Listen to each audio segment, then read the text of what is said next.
Dependency on Russian gas was 45% at the beginning of the war. It was reduced by 75%, which is quite a big step. The dependency on coal was 50%, it's 0.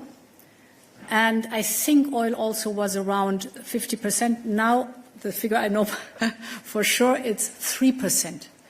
So by that you see a huge effort to get rid of our dependency.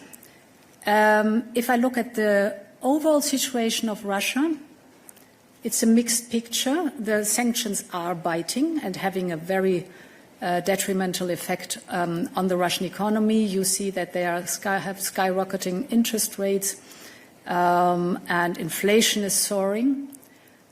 But what is still a source of income, not from the European Union, is the oil revenues. So we see that very clearly. A field where improvement globally should happen, or we could have a closer look at it globally. Now, that's the hydrocarbon with Russia. What the European Green Deal is concerned, very clear in the Draghi report. There are 3 elements where he is very clear on. The first is innovation. But the second, and therefore I'm mentioning it, the big pillar with Draghi is decarbonization and competitiveness. I'm convinced that the future markets will be clean tech.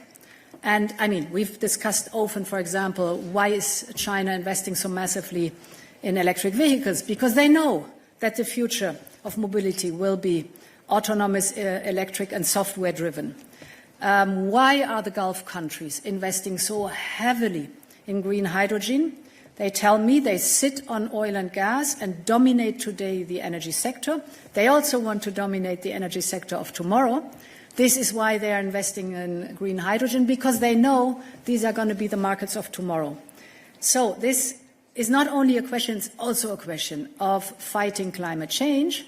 But it's also a question that I'm deeply convinced that the economy will move into the clean direction, and we are leader in many technologies, but we have to stay leaders in many clean technologies, and for that the whole competitiveness compass is composed the way it is composed.